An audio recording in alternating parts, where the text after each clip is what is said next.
Latin, you would tend to look at them, you know? Okay. Even not being somebody Latin in the States. That's the reality, you know, like for us, like Chilean, like we will look out not only to America, you know, like Europe or whatever, we tend to look up, and that has to do with our story. And I think that's something that God has been healing, you know, really giving us confidence in who we are and what we are, you know, regardless of how that sounds or looks. Like, this is who we are, and we have something to bring to the table. Yes, you do. You know? Yes. So I think the best way to help, you know, a community like that is really dignifying, bringing honor, you know, to the community, blessing, and maybe the first thing that you would think about doing has to do with the music, like tools and stuff like that. But I think it's deeper than that.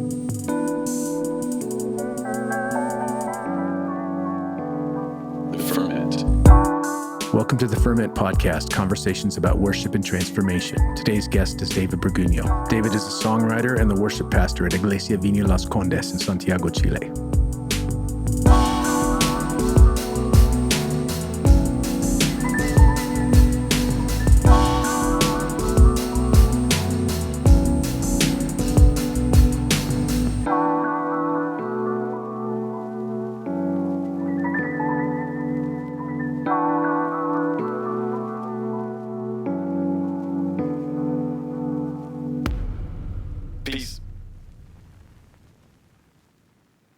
This episode is brought to you by Monk Drums. Monk Drums is a creative desert venture that strives to combine beauty and business as one heartbeat. Monk Drums' main focus is handcrafted wooden drums that allow us to love, assist, and serve all who accompany us on this path. Use the coupon code FERMENTPOD to get 5% off your Monk Drums order. Find them on Instagram, Facebook, and Twitter at Monk Drums, and every Monday look for hashtag Monk Drum Monday. Speaking from personal experience, monk drums are wonderfully crafted and they sound amazing. They blend the best traits of both the djembe and the cajon, and I found them to be incredibly versatile in both the live and studio environment. Check them out at monkdrums.com. This episode is brought to you by our friends at worshipteam.com. Worshipteam.com comes preloaded with over 12,000 songs, with new songs being added all the time. Hillsong, Bethel, Vineyard, Six Steps, Jesus Culture, just to name a few. Service building with Worship Team is a snap, and all the songs are completely legal and licensed. You can also find them on social media, Facebook at worshipteam.com, Twitter at worshipteam, Instagram at worshipteam_WT. Visit them at worshipteam.com for a free trial today. Complete worship planning with thousands of songs, easy interface, mobile apps, and legal rights for your church. All you need in one place, worshipteam.com. Hey, what up, everybody? This is the Ferment Podcast, and I am with a new friend who is not from the United States. I am with David Berguño.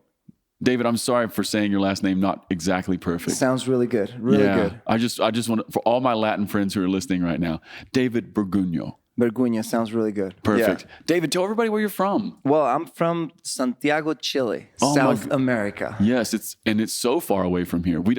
It's further than we think, you know? It is like 16-hour flight, I think. Yeah. Altogether. Yeah, it's a long travel day. Oh, yeah. Well, I have so many things I want to talk to you about because I rarely get to do this sort of podcast thing with the Vineyard brothers and sisters from outside the United States. Mm-hmm. So I'm just really interested. But the first thing I think I want to do is, I think I just want to start here. Why don't you tell us something that might surprise us about you? Like I would assume, let me frame this for you for a second. I would assume you're a worship leader, and so you probably love music, and probably there's a part of you that has music as a hobby. So what else is there in your life that maybe would surprise us, or might be a hobby that maybe we could or should know? I think I'm pretty predictable in that sense. I don't know if I have something super surprising, but it comes to mind that together with my wife, we're really nerdy in the sense that we love playing video games. Okay, what kind of video games you like? What's your jam? Are you Fortnite people? No. I'm more into old school Nintendo stuff. Okay, like Mario Kart? Yeah, Mario Kart, and we've played all the Marios with my wife. Okay. And on the other side, like FIFA, I love playing FIFA. Okay, yes. And that's something we try to do religiously, you would say. Yes. Every Sunday with a couple of friends, we do like I don't know how to say it in English, but we play on couples with couples. Yeah, two like as against, teams. like teams, like 2 against 2. Yeah. So that for me, it's like the most precious time of the week, like barbecuing and playing FIFA. That's right. So you're saying that your wife also likes to play. Yeah, not FIFA, but Yeah. mainly like every other game that we play, it's something and that's kind of the agreement. It's something that we both like. So even though she doesn't play, most of the time she would watch me play like Last of Us or Uncharted, that kind of games. Got it. For us, it's like watching a movie. Instead of watching a movie, we play a game. That's great. I love that. I love that idea that you guys are connecting Yeah. with video games. I don't think that's nerdy these days, though. I don't. Yeah. That may be. Yeah. I think there was maybe a period, and I won't speak for South America. I'll just speak for the United States here. I think there was a period where maybe a decade or 2 decades ago where video games were the things that kids did, or, if you played them as a little bit older person, you were a nerd. But that is just not the case anymore. Yeah. Maybe in Chile, that's still kind of like the case. Like, Okay. when people think, okay, so you're 34 years old. So you're a pastor in the church, and like for us, even for our youth or young people, when they hear that, they find out that we play games with my wife, it's a little bit shocking for them. That's so fun. I would imagine the kids love it, though. I bet they love that idea, right? I think it's a connecting point. Oh, I'm sure.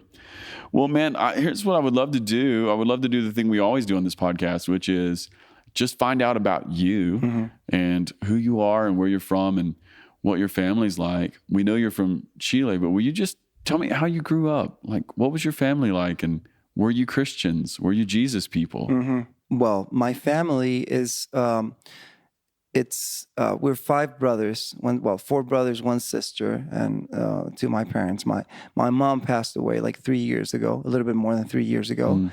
I don't know if to say close family, but I didn't have much relationship with cousins and outside of my, how do you say that? Yeah, your extended family. Extended family. Yeah, so your immediate family is where immediate family, yeah, was really tight. Yeah, we're this tribe moving around. So, but in my case, it's a little bit different because my parents, they got married in Chile.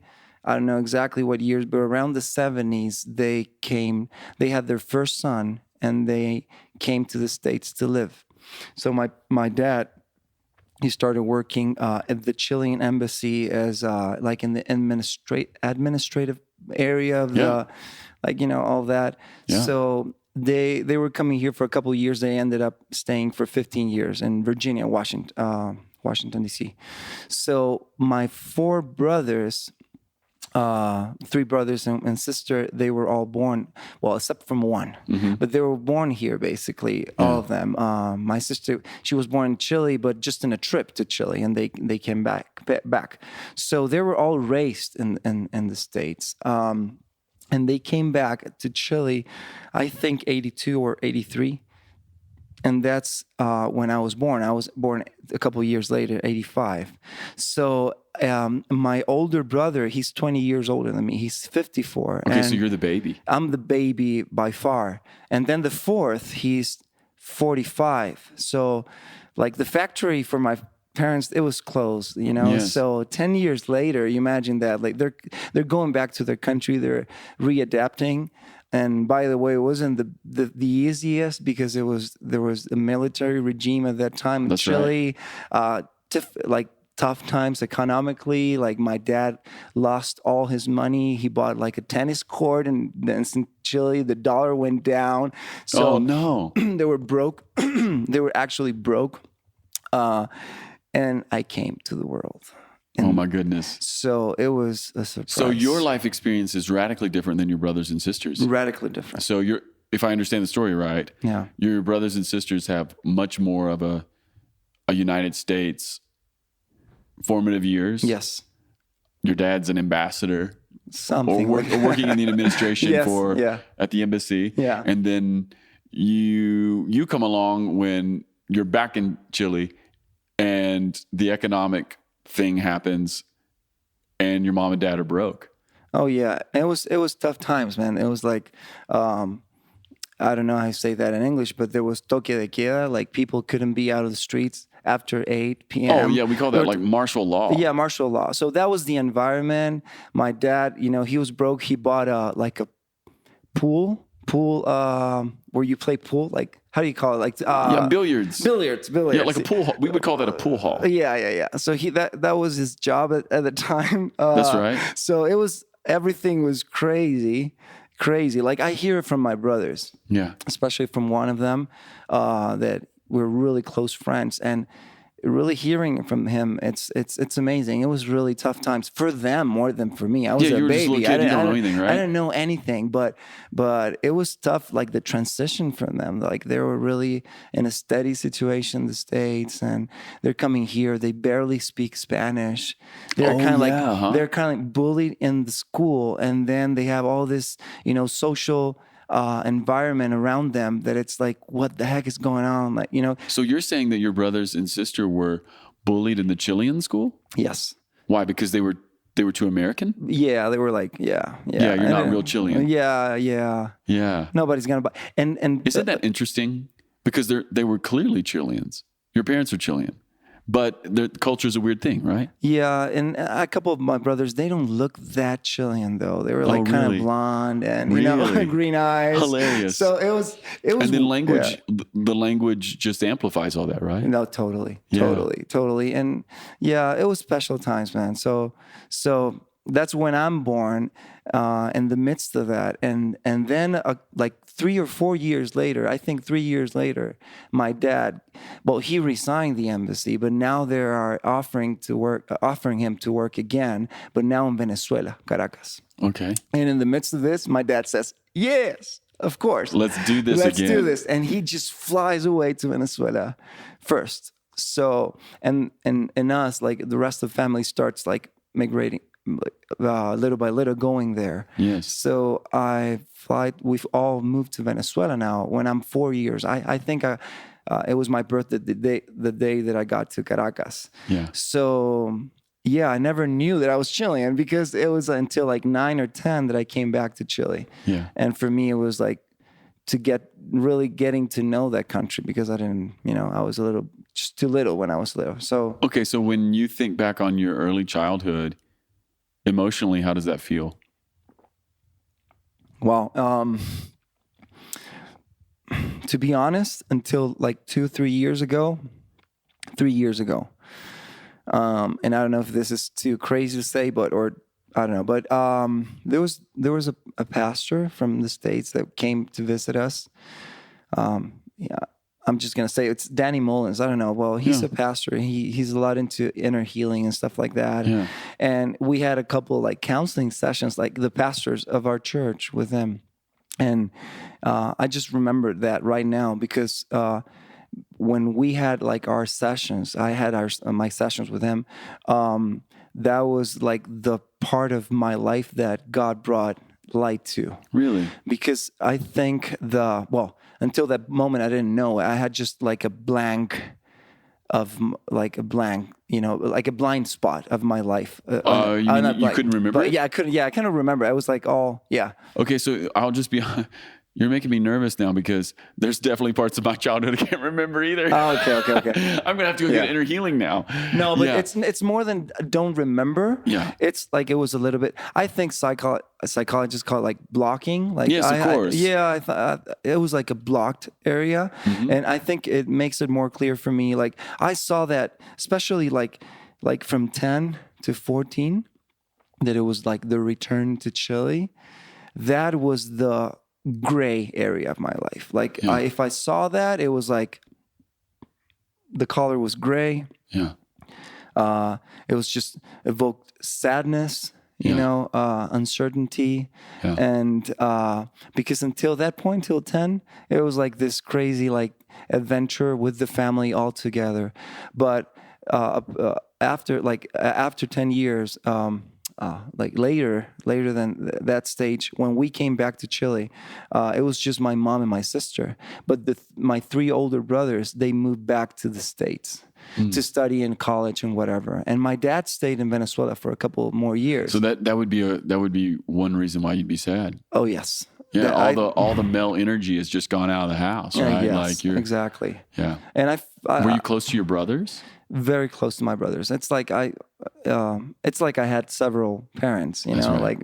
like my older brother, he was the one who took care of me when I was, a baby. So it was like, yeah, but all of that, I didn't see that. I didn't understand that. I didn't process it until this like praying, Isn't it weird how we carry that stuff with us? It is. We And really we don't do. even like realize. Yeah, and that. it's, to use your word, because you said gray. You look back on that period of your life and it's Totally. gray. Yeah.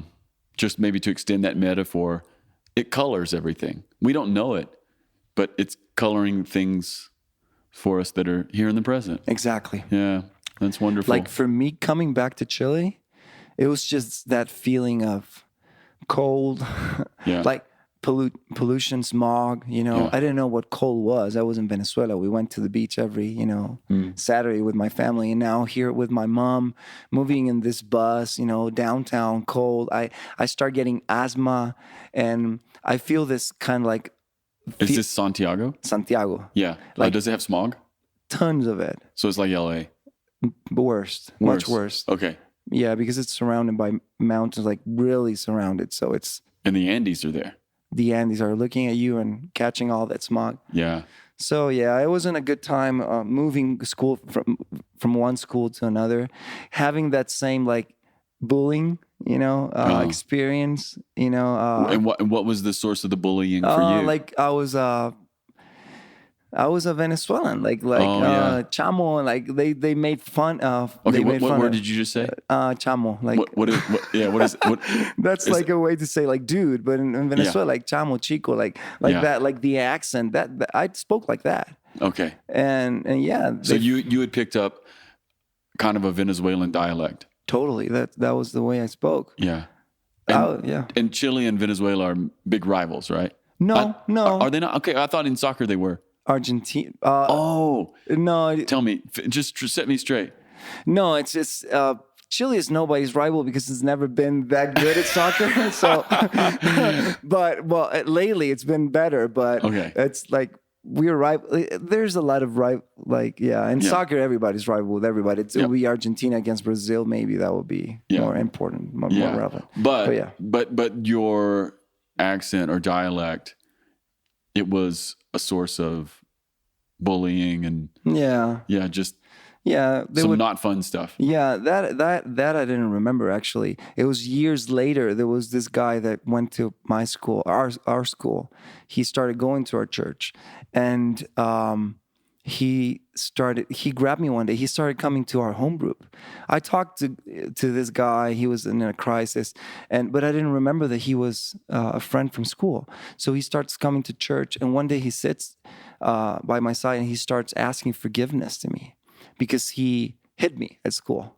He like punched me every day, and he would say like, every day while you were waiting for your mom, whatever, to pick you up, I would go and punch you. And you like cry and sit.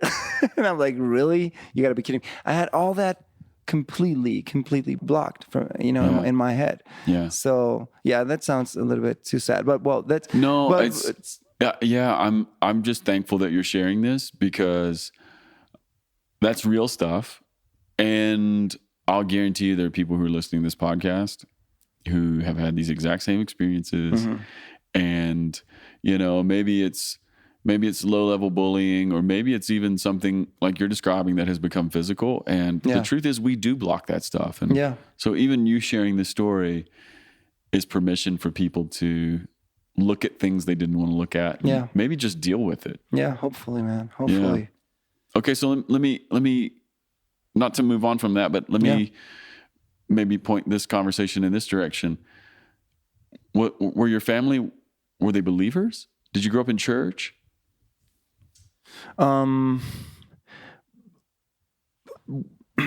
It's difficult to answer that because it was like gradual. Mm-hmm, One of my brothers, he was the first one.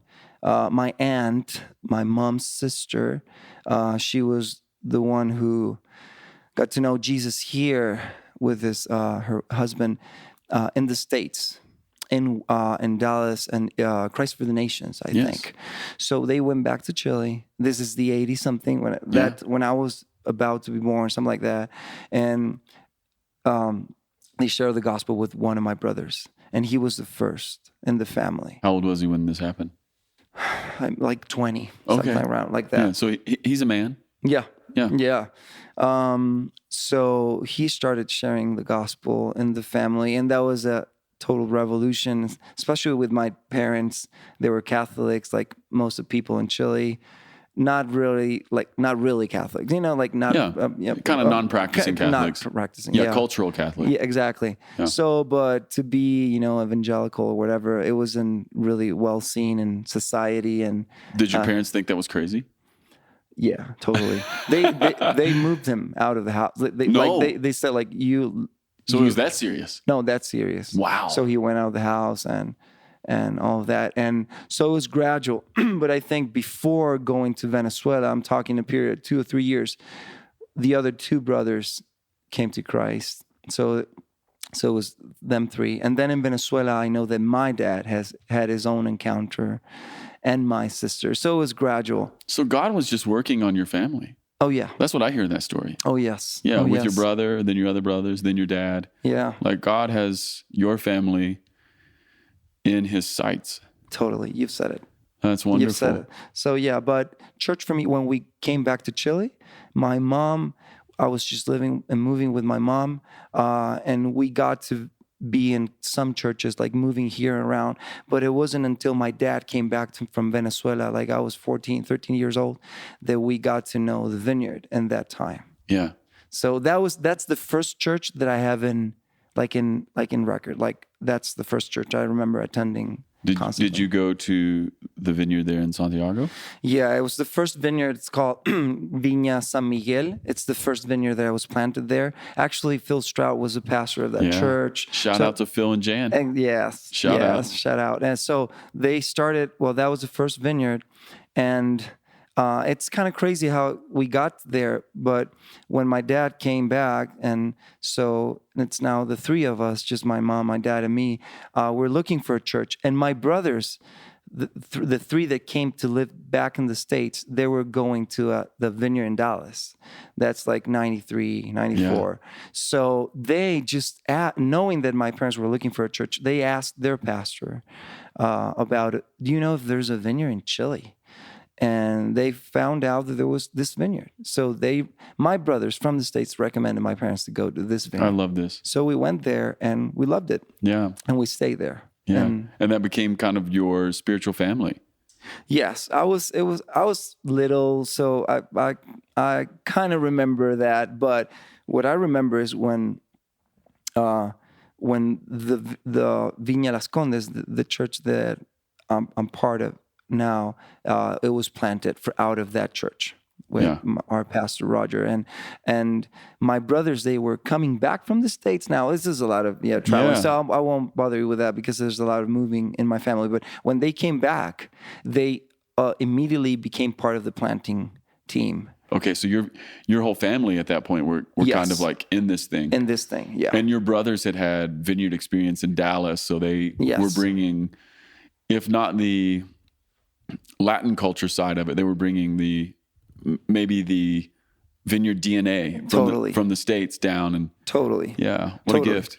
They were all, I was just being here in the retreat and all this. It's like, it's amazing for me to be in contact with, like Terry Butler or whatever, like people that I've heard from them since that age, like whatever, Toronto Revival. They were in the midst of all this happening. Yes. So they came here. They were on fire for all that they were living. And they get to know Roger and Gloria, our pastors, and they're wanting to plant this church. So it was like just the right timing. Yeah. So they were all for it.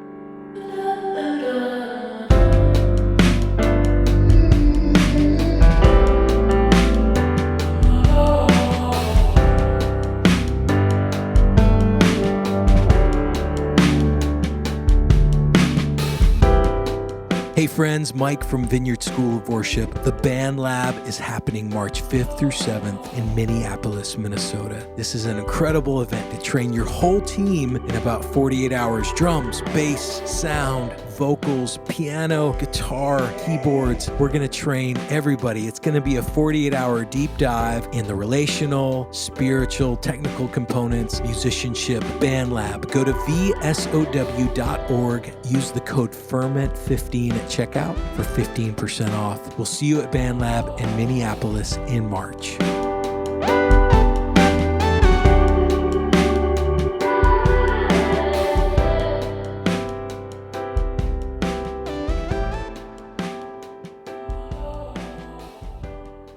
Okay, so really your formative spiritual experiences are Vineyard experiences. Totally, yes. Yeah.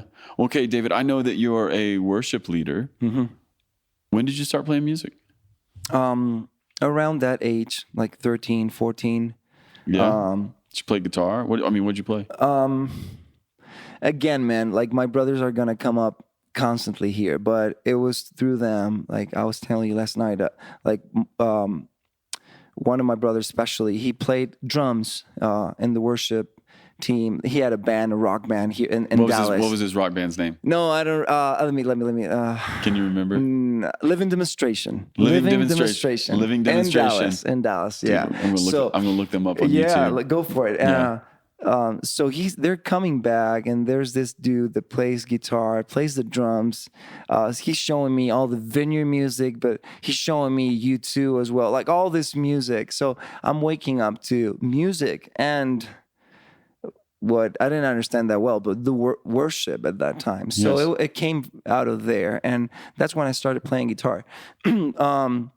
And he wrote his own songs. Your brother did? Yeah, two of my brothers, actually. They were always writing songs. So for me, it was, you got to imagine, like, it was like, I haven't seen these guys for like 4 or 5 years. So I'm getting to get to know again this people.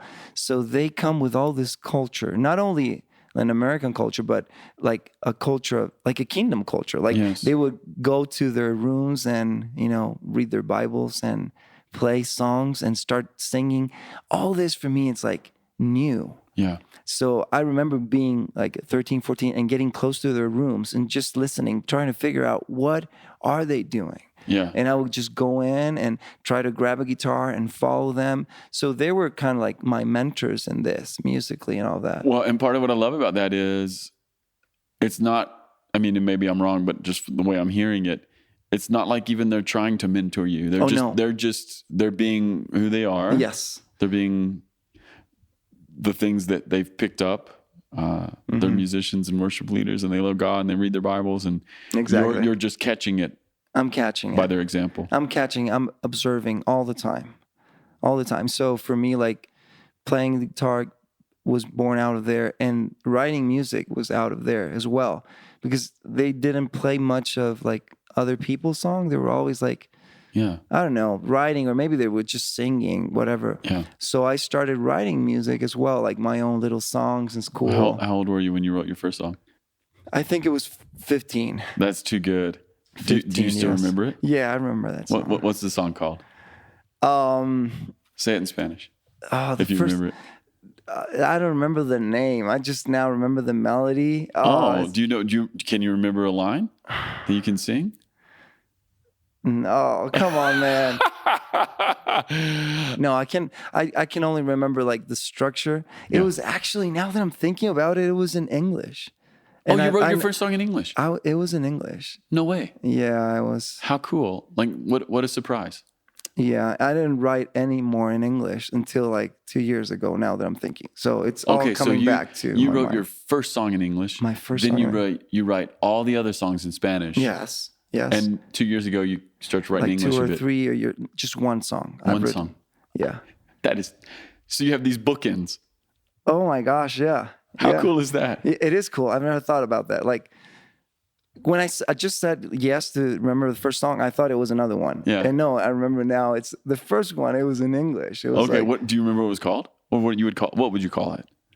It was something like super classic, like "I Need You, God." Yeah, more of than, course. Yeah, okay. Yes, of we course. all need Yes. God, but it was, I don't know. There was a line about, I don't know, like "I need you to teach me how to." No. I Yes. can't even say. Okay, no. No. I love it, Okay. David. I love it. Look, listen. Yeah. I definitely wrote songs, maybe not when I was 15, but definitely at 16 and 17, I was writing my own songs, Mm-hmm. And the first song I ever wrote was this little song called Prince of Peace. Prince of Peace. Yeah, I wrote this little jam called Prince of Peace. That's good. And we played it at church. Oh, really? Oh, yeah, I just inflicted it on people. It's funny. It's so funny because our little church, we just kind of had this DIY attitude about songwriting. Mm-hmm. And I think it was born out of 1990s rebellion, the angst that was in the United States at that time. But yeah, I had a little song. It was called Prince of Peace. But then we wrote other songs, and definitely, just like you, the idea or even the words, "God, I need you." God, I need you. Oh man, it's the center. Yeah, got it. Thank you. We all did that. Thank you. You're ministering to me right now. Listen, David. I might write another song before I die with that idea. How far away do we ever get from that, right? Me too. Yeah. Me too, man. Well, that's really cool. So you are picking all this stuff up from your brothers, and you're playing music, and you're maybe catching on to what it means to be a Jesus person. Mm-hmm. And you write your own songs. When did you lead worship at the church? I started playing bass in the worship ministry. I would follow my brothers everywhere, small groups. The church was just starting. So it was funny. In the case of our church, like maybe it was like 30 of us in the original team, 30, 40, but like half of them were part of the worship team. That was, like, our pastor always like jokes about that. Like when he would say, like, "Can the musicians come up?" It will be like half of the church just sitting there. So there was always a lot of people playing, my brother in the drums and all that. So I would play guitar in my house or in small groups with them. But when I wanted to start playing at church, I don't know exactly when was that, but around 15 or 16, the worship leader, pastor, he gave me a bass because they needed a bass player. So he gave me a bass, a fretless bass. But yeah. Hey, here's the hardest one. Yeah, like right. Yeah. Right, good luck. From the top. Good luck playing the right note, man. But I always tell people from from my team now, like, that was such a rich experience. Like, even musically. Why? Tell me why. Because I learned to play by ear and playing a bass without frets and the worship leader, man, he played a lot of Vineyard songs, but a lot of like older, like other ministries from Latin America songs that had some complex harmonies, man. Like, so you had to be on your toes. Man, I had to be figuring out minute by minute what's happening. So that's like the school of of music in church. Yeah, here we call that the school of hard knocks. The school of hard knocks. Okay. Yeah, you just come up, you do the best you can. No, man, it was good. It was good. Then when I was studying music, like years after that, it was like I was so thankful for that. Like my ear had developed too. Do you still feel at home on the bass? No, I love to play the bass. Yeah, it's one of those instruments that if there's nobody, I raise my hand. But I'm not a bass player, man. It's just I'm a guitar player playing the bass. I get that totally. I totally get that distinction. Well, one thing I'd like to just maybe highlight in the story you just told there, especially because there's a lot of people who are going to listen to this that may be in this boat. Maybe you feel like you want to lead worship, or maybe you feel like you're called to lead worship, but sometimes the first opportunity to be a worship leader is to be the bass player. Yeah. Right. Just what needs to happen right now. Maybe at your church right now, they need a keyboard player, or maybe they need something else, or maybe they need somebody to show up and sing some harmonies. Yeah. Yeah. Well, and that's interesting because I think in the process of maybe growing as a ministry and all that, or it's less of the need of musicians. It's more of a, we're like locally now we're in this moment where it's more of a, like, can we receive more people? Because there's a lot of people in the ministry. Yes. But I think the danger with that is losing that kind of like, service heart, or Yes. that like really, Well, natural way of, okay, we need somebody here to Yeah, help us. well, oh man, yeah, you're putting your finger on something that's really important and sometimes challenging to manage, and it's that division there between we want our ministry or our worship at church to be filled with people who have the heart of a servant, because Jesus has the heart of a servant. Right? And at the same time, your church is older now and it's mature, and then a lot of people have churches like this. They're not church plants anymore, and they have lots of musicians. And once you get lots of musicians, probably some of them are going to be good. And one of the things I've noticed is good musicians attract more good musicians. And then all of a sudden you have an amazing team, but sometimes we get maybe a professional spirit. Yes. Yeah. We lose contact with that. Yeah, we lose contact with maybe just the joy of loving to worship God. Yeah, or maybe, being part of it and just being there. Yeah. I wanted to be there, honestly. It's like I, at that point, I wasn't that clear of what I was, doing. I just wanted to hang around, these people. And in the process, you start kind of like figuring out more, what's the purpose, what's your role there. But I just wanted to be part of it. Honestly, I'm not saying like I don't know if it was the first reason I want to serve. I just want to be part of this. But you're willing to serve. Yeah, but those two things kind of go together too, right? Exactly. Yeah, you so right. want to be a part of something that you're willing to serve, and you're willing to serve kind of like anywhere. Yeah. Yeah. Exactly. I love that part of your story. Yeah. All right. Hey, can we dive into maybe some of the specifics about Chile and maybe just the worship culture? Because I'm just very interested. Yeah. Tell me about local Chilean worship. And by local Chilean worship, I just mean what's happening in your country. Clearly, most people who are listening to this podcast are here in the United States, although it is listened to people all over the world. But I'm just very interested because I've been to Chile and I've seen it. But at the same time, I just want to hear from your perspective. Like, what's happening in Chilean worship, or what is the unique local expression like? Or what is the secret spice that Chile offers into the broader, worship expression?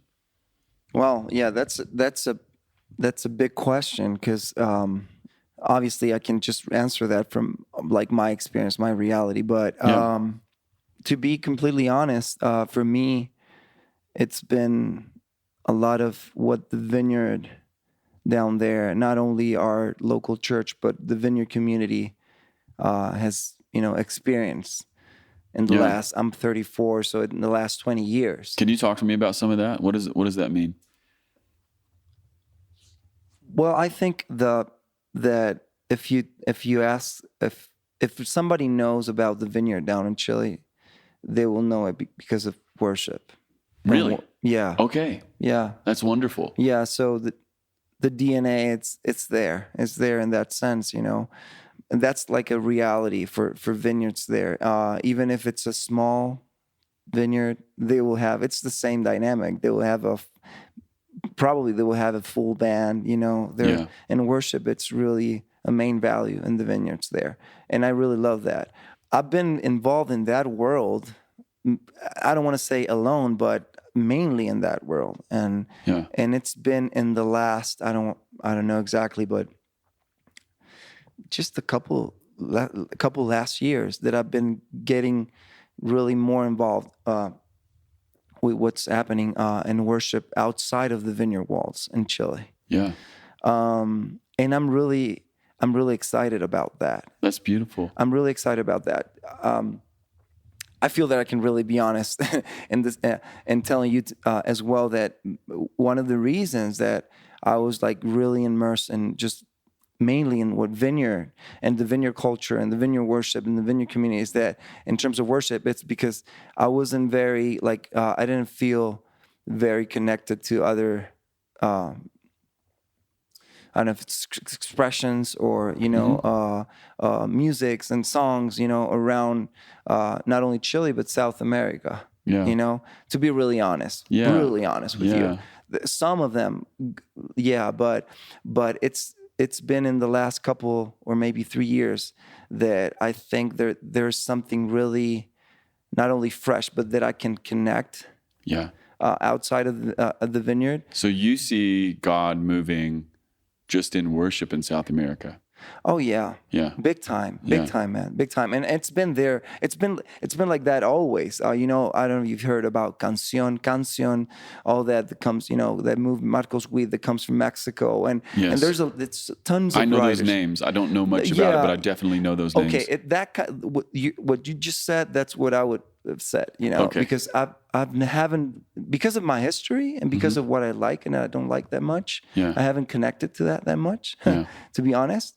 But there is stuff happening now in Brazil, in Argentina, in Chile, that I know and that I've heard, and that it's really, I think, tapping into something that it's connecting.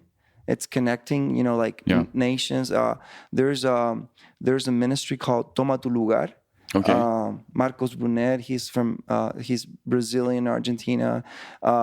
So they just started playing and doing worship in different countries, and that's been really growing. And it's not that I'm the biggest fan of their music. There's something really deep in what they're tapping, and there's a sense of community that's going beyond denominations. There's really something about unity that's coming, that it's happening in Chile and Argentina and Brazil. So there's something now that I think it's really fresh. And it's not that I want to forget about Vineyard, not at all. That's our tribe. But there's a sense of connecting to something beyond.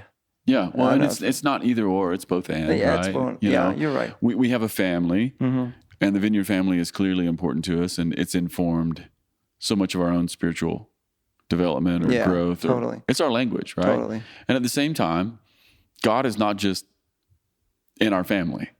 He's in other spiritual families. Yes. And it's really wonderful when you get to be a part or see or get to taste what God is doing in other church movements or other places or other cities or denominations. Yeah. And by the way, just what you said a moment ago, anytime we find unity, we always find the Spirit of God. They just go together, So what a beautiful thing. What a beautiful thing. Can you also just talk to us about, this is just something I'm always interested in, because like I was telling you a moment ago, my church, we were always a songwriting church. And because of that, the songs we wrote, they really reflected the geography or the people who wrote them, So a lot of the songs that have really connected at my church through the years would probably not be songs that would connect maybe nationally, because there's something about them that's maybe a bit more of a specific, we'll use the word dialect. I'm just interested beyond just Spanish or whatnot. What is something that you see in Chile specifically? And I keep trying to come back to this because I'm just always so interested. Is there anything in the Chilean churches that you think, this is something that we kind of have? You've been to the United States, you've traveled a bit. What is there something in your people that you see and you go, this is a specific dialect or specific gift that we carry? It is hard for me to kind of define that because in musically you'd say, for instance, our local church, I think it doesn't sound very Chilean or Latin America, if you have an idea of what that would be. What do you think your church sounds like? I think it sounds more Anglo, you know, or more rock and pop and whatever, you know. So that's interesting. Mm-hmm. I'm maybe not surprised, but it's interesting. Do you think that's just globalization writ large? Like it's just the world is sharing everything. Totally. Like I was raised with, you know, listening to Pearl Jam, you know. High five right there. That's right. High five.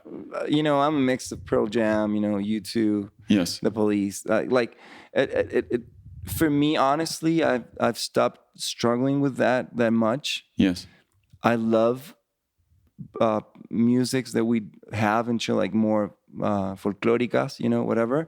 But honestly, it's for me, David. It's even it would be a little bit weird to be doing like worship or creating in those styles because in my experience, and actually in the experience of our community, mainly, that's not the history, you know. Yeah. So when you say Chile, you're saying it's a mix of stuff, you know. We were not everybody, but it depends on your history. It depends on, you know. So, well, even your story that you've been telling me, your brothers are born in the United States. Yes. Your mother and father lived a good portion of their life here in the United States. Yeah.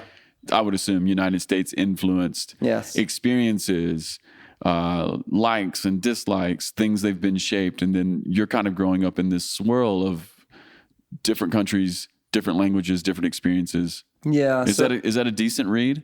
Really good. Yeah. Really good read. And to be honest, and I know that a lot of people disagree with me on this, but for me today, like what's Chilean or what's not, it's beyond that. I think it's really who we are and what we do. I know I can play maybe the same song that even, I don't know, Scott Underwood song or whatever, Baby Ruth song. But I know it would be different, obviously. Yeah. It would be different. And that what's the difference? That for me, it would be difficult to explain it. Yeah. But I know that there's something, and it has to do with the culture, but it has to do with what God is doing there as well. And I think that goes even beyond Chile or Argentina or whatever, like territorial, you know, like nation. It's I don't know if that's too crazy to say, but it's what God is doing in that area with that people, with us, with the community. It's more than this is the Chilean sound and this is the Chilean, you know? Yeah. So there are other vineyards. We were talking, you know, like Viña Agape, Viña, they play cumbia, you know. Yeah, and can you tell me what cumbia is? Cumbia it's a mix of stuff, but it comes from Central America. So and they have adapted it, you know, in their style, and they're doing beautiful stuff with that. And can I ask one more question that may be stupid? Yeah. Is cumbia, is it associated with a particular rhythm? Or is it a broader style? You know, I don't know. I'm not an expert, but you will listen. Well, I know you should put some cumbia on the podcast. So okay, we will at the end. I'll have Casey pull something up. Yeah. But I know that when I've spent quite a bit of time in Peru. Yeah. And there's this rhythm that's in Peru. Mm-hmm. And again, I don't know anything, but there's this rhythm and it's everywhere in Peru. Mm-hmm. You know, it's this. Okay. Yeah, it sounds a little bit more like reggaeton. Yeah, I don't know. Oh, you know, you heard of reggaeton? No. Oh, that's like the bomb. Okay. I don't know exactly what's the original, you know, style that comes out, but that's like what everybody's listening to. And really? Yeah, and that's mixed with a lot of with rap and I just know that in Peru it's everywhere. Like you can go into a little tienda corner market or something, and it'll be like one tiny speaker, and it's and then the taxi cab, like you'll get in the taxi and it's that's reggaeton. Yeah, cumbia, it's a little bit more steady. Boom, boom, yes, but it has a lot of it. So you're saying your experience is a bit more maybe informed globally. Yes. rock, Yes. pop, Pearl Jam, U2. Yeah, folk. Yeah. Yeah. Yeah. But then there's other guys in the Vineyard, and I love that. they're I doing love something. that. They're doing something that's really, really specific. Oh man, I love it. I love it when I go there. You have to listen to their music. They have a couple CDs and they have all this, mix and they have some folk songs. They have some like more of a classical Vineyard slow song in the middle. Yeah, like a ballad. Like a ballad.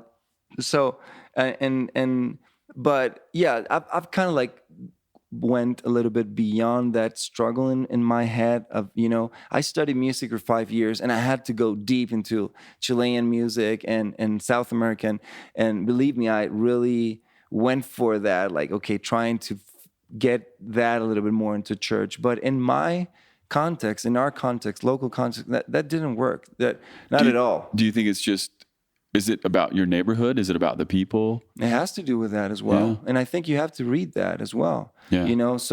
So I think I've been open to, experimenting more or even like, okay, I'm going to write a song. It's a little bit more like when I went to college, I was like, okay, we need to do a little bit more of a complex music for church. We have to get out of 4-5-1, and harmony. I tried. Yeah. Okay, we have to be a little more creative. And it's okay. But I think you have to be honest with yourself. And I think that's going to read and it's going to come out different for everybody. So I'm a little bit, not over that, but it's not struggling with that, I don't think there's anything wrong with that, David. I think it's a beautiful answer because it's not like you're ill-informed. Yeah. You're not ignorant of your culture. You're not ignorant of the place that you're from. Yeah. And the things that have led it there. Yeah. But that's a good point. Yeah, I think you're informed, but there's just something, if you're being true to yourself, there's something else that's coming out of you or that resonates and seems to be genuine, and it's not against those things. It's something else, right? Let me just give me an example. Like when we're playing 4x4, you say 4x4 rock songs, whatever. Yes. We're playing Sweetly Broken, whatever, and Yes. there in church. Sometimes like one of the drummers, Marco Gomez, he would start like playing this little swing, like a little bit like a on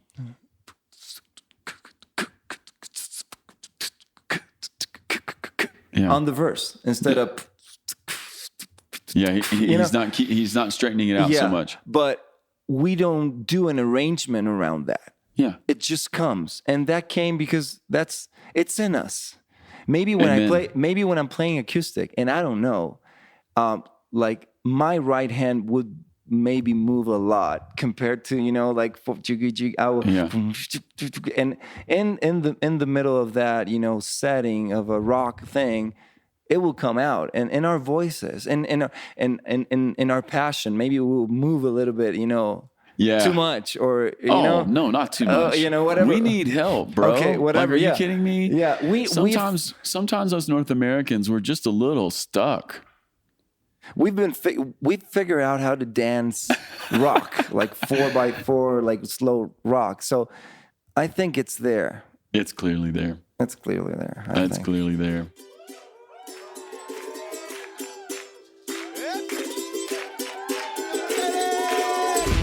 Pero qué bueno es disfrutar la gente en armonía. Pero qué bueno es disfrutar la gente en armonía. Porque Dios se glorifica cuando hay hermandad. Porque Dios se glorifica cuando hay hermandad. ¿Qué estás mirando? Únete al canto, únete a la danza para nuestro Señor. ¿Qué estás mirando? Únete al canto, únete a la danza para nuestro Señor. Eso, arriba, arriba. Ay,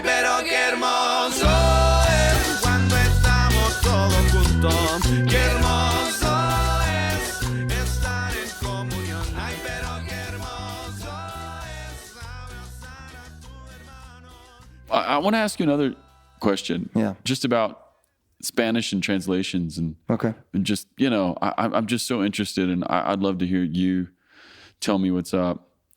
We're here in the United States right now, and one of the things that's happening in our Vineyard family is we just have a growing part of our family that's La Viña, Spanish-speaking, Hispanic culture churches here, and then there's all kinds of things that are happening in there that's really unique as well. So lots of the parents maybe who start or lead the La Viña are, maybe their first language is Spanish, and they maybe they speak English some or a lot, or maybe just a little bit, but Spanish is definitely kind of like home base for them.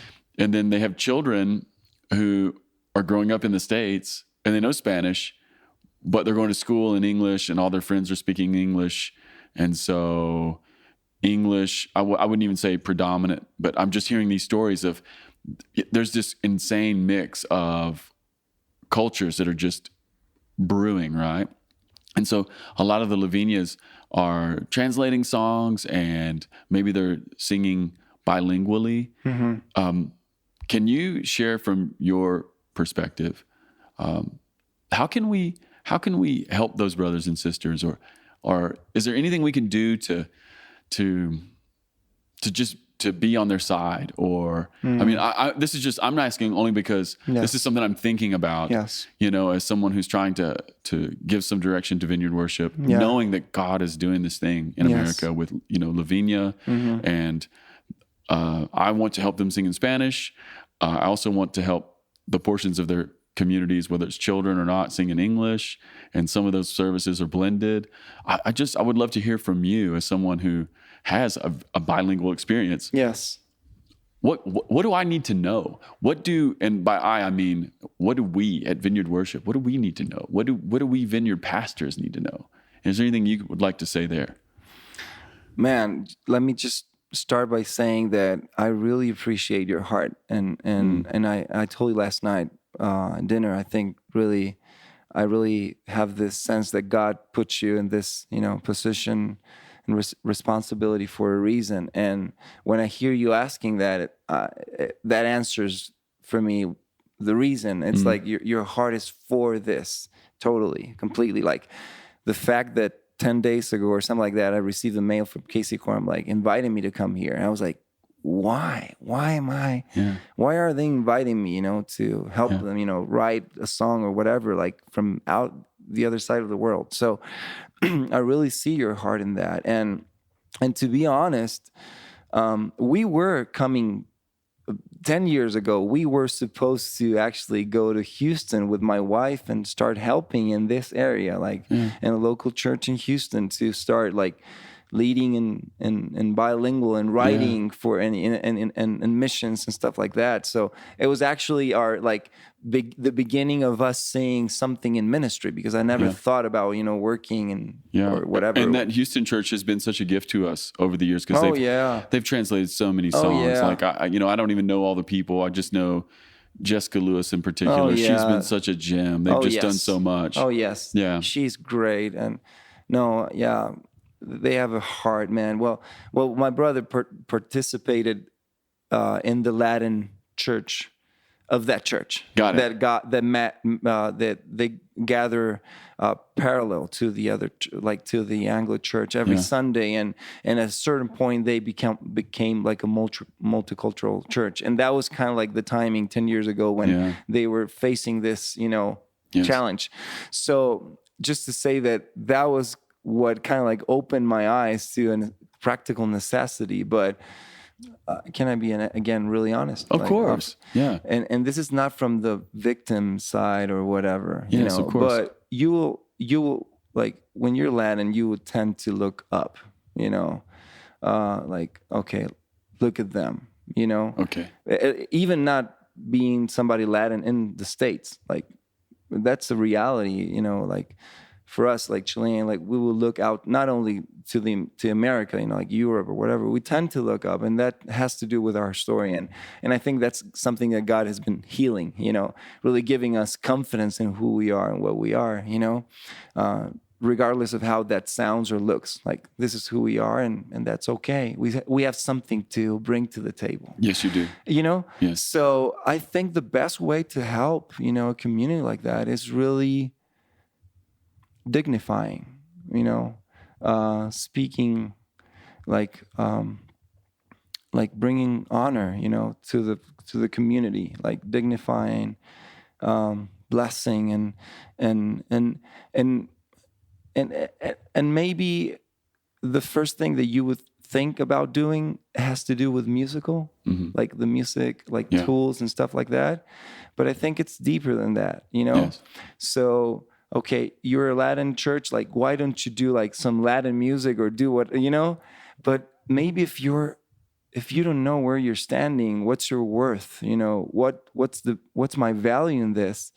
It will be really hard for me to start just being creative or embracing my culture. Imagine that, like, yes, I'm living in this country, and now I'm being encouraged to, told to write, you know, Spanish songs because we need to be like culturally, like, you know, relevant or, you know, original. But if you don't feel that you're part of something, if you don't feel that you're really in the table with everybody else, like, that creative part is going to be really hard to grasp, I think, you know? So just the example of you guys inviting me here, even though I'm not in the loop of what's happening in the States with Latin music or whatever, it's just, it's honoring. It's really honoring, you know? And out of that place, I will not from, okay, I'm Chilean, I have to do this or that. Like we were talking last night again, I will try to bring what I have to the table. Yeah. And, you know? And it was like I told you last night, I just want you to be you. Exactly. Right. And I think that, again, not from this side of, okay, like demanding, you know, demanding you should do this or, you know, out of that, you know, even, I know there's a social and political discussion about it, but I think it's deeper and more simple than that. It's like really, really inviting people and making them feel just part and value in that sense.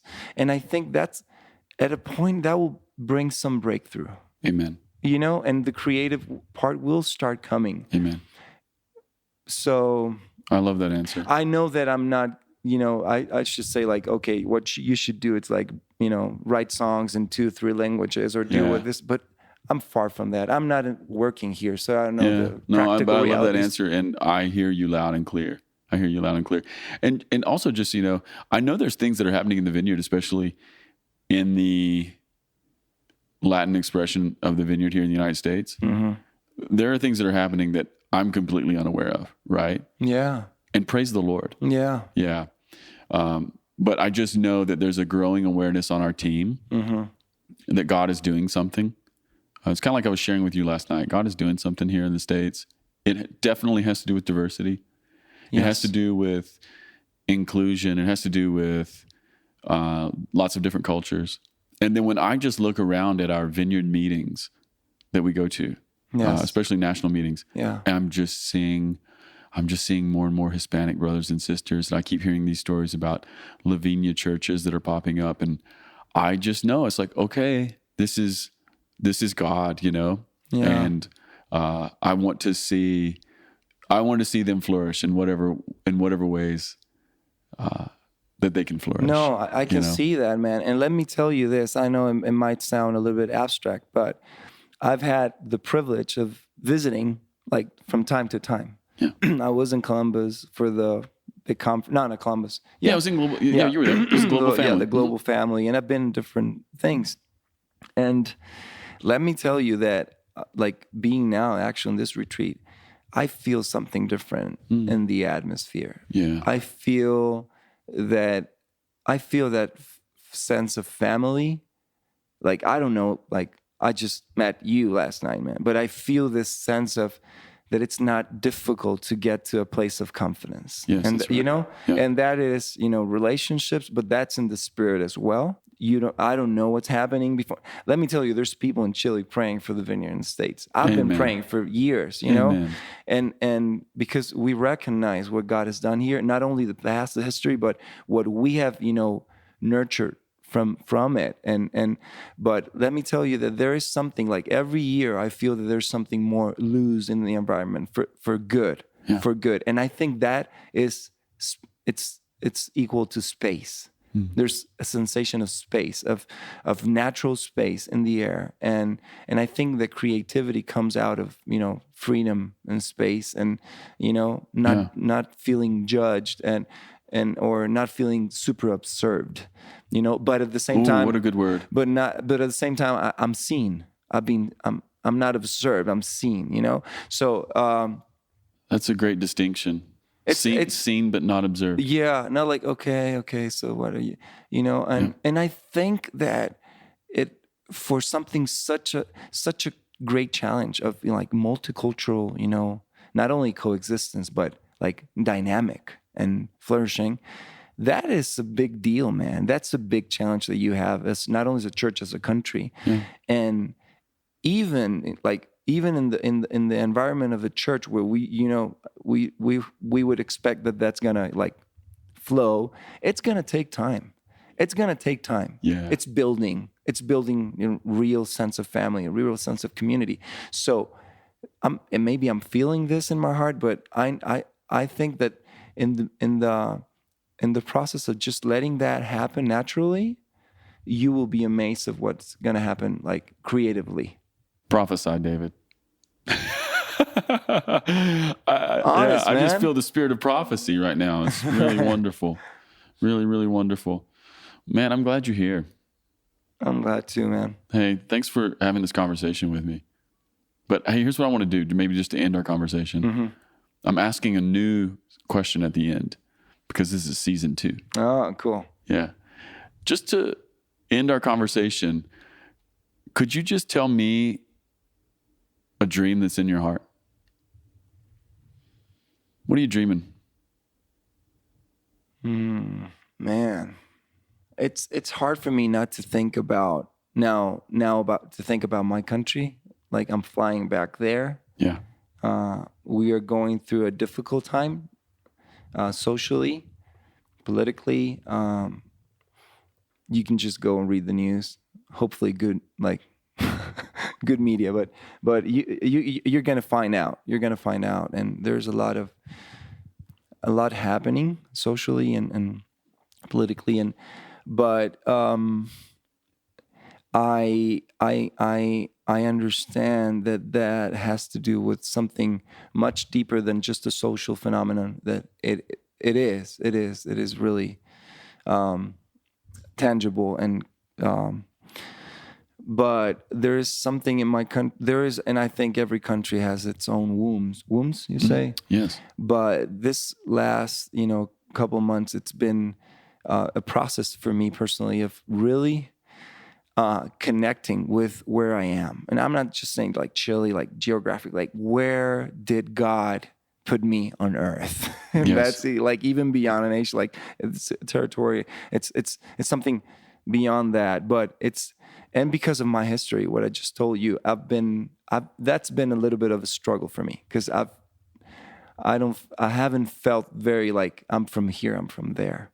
Yeah. So a couple last like months, 2 or 3 months, it's been a process of really like asking God to really connect me with where I am and with the people that surround me and everything. So, and now we're living this crisis. Like 3 weeks ago, it's just exploded in my country, and so that's what's happening in my head. And I don't know if this is a dream of my life, but I really dream today of really being a church that can really step into those deep cracks, deep wounds of our nation, and be a kind of heavenly glue. Yes. You know, to be able to step in the tensions of, you know, political differences, social differences, maybe maybe the biggest struggle that we have in Chile. It's not maybe racial, but it's for sure it's social, like social economic, social economic class. So I'm in the process of having a lot of forgiving myself, asking for forgiveness, reconciliation in my heart because of my history, because of my like not feeling part or my judgments towards people that's different than me. So I'm in that process, but I'm already dreaming of really a church that can really step into that. And I know that worship, it's going to be really, really important in that. Yeah. Because I think that what we're seeing now in Latin America, and I didn't tell you this clearly before, but I think that it's being through worship that God is really bringing real unity in the church in Latin America. Amen. I'm telling you, man, real unity. Like, who cares who's Presbyterian? Who cares who's whatever? Like, but there's something deep. Not only, okay, let's get together and sing for a while and forget our differences and then let's go back to them. And there's something spiritual that's really happening in the worship environments in South America. So I don't want to just see that in the midst of a context of the church. I want to see like the church. I heard Alexander Venter that's saying that God rules and governs through worship, like in our worship. I'm really trying to process that. But what if the church in Chile governs or lets Jesus govern through our lives in our worship? And that starts becoming the way of restoration for our country and for real unity between classes, between races, between... Man, my country's so broken, and it's I feel it, and I'm telling you, man, I've never felt it like I'm feeling it now. So it's pretty complicated. Oh, that's a beautiful answer. Yeah. By the way, you got passionate there. You were preaching there for a second. It's beautiful. Thank you, man. Well, David, I want to end like this. Would it be cool if I pray for you and you pray for me? No, that'd be awesome, man. Let me pray for Chile, and would you pray for just us here in the States? Yes. Would that be cool? Yeah, that would and be you can awesome. pray in either English or Spanish. I don't care. It will be an honor. It will be an honor. Yeah. I'll go first, and you just close this, okay? Jesus, thank you for my friend David, and thank you for what you're doing in Chile, and thank you for what you're doing in South America. God, thank you for our Spanish-speaking brothers and sisters, and gosh, just the family that you're growing all over the world. And God, I just want to say we bless them. We bless them to experience the dream of David's heart. We bless them to experience a church that is the glue that is holding things together. And God, we bless their worship. We bless it to honor you. We bless it to bring glory to the Father, the Son, and the Holy Spirit. And Father, Son, and Holy Spirit, would you cause that thing that comes and that happens only because you are who you are and you do what you do, God, would you cause healing and restoration and God, just the love of your heart, would you cause it to pour onto these people? Thank you, God. Amen. Amen. Thank you. Yeah. Jesus, thank you for this country. Thank you for the United States. Thank you for all that you've done here. Thank you, God, for tons, not only of missionaries, but of people that love you, that's blessed the world and blessed us as a nation. Blessed us as a nation, God. Thank you for people so brave, as Phil Stroud, God, as their family that came to our country and sowed a seed, God, that really gave birth to something so beautiful. And I just want to offer myself and hopefully a lot of other people from Latin America to be at a church service, at the service of your heart, God, and towards this nation, even if that is just praying, and even if that is just blessing with our mouths, if that is just like longing in our hearts to see what you want to see, God, in this country happen. We are here, God. I am here, God. And I thank you for the opportunity of being part of that image that you gave back in, I think, 2003. You gave a pastor in Colombia that there was going to be water coming out of from South America up and bringing like water to the States, that it was like this boat that needed water to go and float again and thrive. And God, thank you, because you're giving us and giving me and giving so many others just the opportunity to bless this country, to bless the Vineyard here, to bless what's happening in Vineyard Anaheim, our first like church, and many vineyards around the country. So God, I just offered myself, and we offer ourselves, God, as a Latin community, not to be criticizing or demanding, but to be blessing and to be like participating with your heart, with your dreams for this land. Thank you, God, for Vineyard Worship. Thank you for the songs, and thank you because I know that you're bringing and you're breathing your life more and more again to this in these songs, God. Thank you for that, and we just ask you for more of that, for the blessing not only of America, but for the blessing of the world through these songs. In the name of Jesus, amen. Amen. Amen. David, thank you. High five. Thank you, man. Thank you. High five. Appreciate All right, it. everybody. Peace.